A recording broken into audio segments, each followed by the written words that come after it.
Friends, അപ്പോൾ നമുക്കിന്നൊരു new product നമുക്ക് പർപ്പിൾ നിന്ന് റിസീവ് ആയിട്ടുണ്ട്. അപ്പോൾ ഞാൻ അൺബോക്സിങ് വീഡിയോ ആണ് ഗൈസ്. അപ്പോൾ ഞാൻ കുറച്ച് ലൈറ്റൊക്കെ ഫിറ്റ് ചെയ്തിട്ട് സംഭവം കുറച്ച് എസ്തറ്റിക് ലുക്ക് വരുത്തി ഗൈസ്. അപ്പോൾ വേറെ ഒന്നല്ലാന്ന് ഞാൻ വിഷ്കാൻ്റെ ലിപ് ബാം കളർലെസ് വാങ്ങിയിട്ടുണ്ടായിരുന്നു. അപ്പോൾ ഞാൻ വിചാരിച്ചു കളർ ലിപ് ബാം വാങ്ങിയാലോ എന്നുള്ള കാര്യം.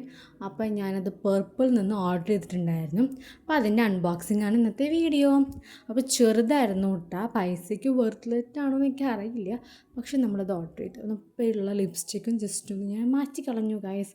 എന്നിട്ട് നമുക്കിതൊന്ന് അപ്ലൈ ചെയ്ത് നോക്കും. അപ്പോൾ പഴയത് എനിക്ക് നല്ല യൂസ്ഫുള്ളാണ്. SPF ഉണ്ടായിരുന്നു, ചുണ്ട് നല്ല മോയ്സ്ചറാക്കി വയ്ക്കുകയും ചെയ്യായിരുന്നു. ഇതെന്തായി കാരണം എനിക്ക് ഉറപ്പില്ല, പക്ഷേ അത്യാവശ്യം ക്വാണ്ടിറ്റി ഉണ്ട്. പിന്നെ കളർ കാണാനും രസമുണ്ട്. പിന്നെ സ്മെൽ വൈസും അത്യാവശ്യം കുഴപ്പമൊന്നുമില്ല. അപ്പോൾ ഞാൻ ജസ്റ്റ് ഒന്ന് അപ്ലൈ ചെയ്തപ്പോൾ പഴയതുപോലെ തന്നെ ഫീലിംഗ് ഉണ്ടായിരുന്നു. സ്മെല്ല് എനിക്ക് ഒരുപാട് ഇഷ്ടപ്പെട്ടു. ചെറിയ രീതിയിൽ പിഗ്മെൻറ്റേഷൻ തരുന്നുണ്ട്. തന്നെ ലിപ്സ്റ്റിക്ക് ഇടാൻ ആഗ്രഹമുണ്ട്. ബട്ട് ചുണ്ടിന് അങ്ങനെ വലിയ ഇഷ്യൂസ് വരുന്ന ആൾക്കാർക്ക് ഇങ്ങനത്തെ ലിപ് ബാം മേടിക്കാവുന്നതാണ്. അത് നല്ല മോയ്സ്ചറായിട്ട്, അതുപോലെ തന്നെ SPF 15 അടക്കമുണ്ട്. നിങ്ങൾക്കിത് കാണണ്ടോന്നല്ല, കണ്ട കുറച്ചൊരു ടിൻറ്റഡ് നൽകുന്നതുകൊണ്ട് തന്നെ നമ്മുടെ ചുണ്ടുമ്പോൾ നാച്ചുറൽ ഫിനിഷിങ് തരാൻ വേണ്ടി ഹെൽപ്ഫുള്ളാണ്.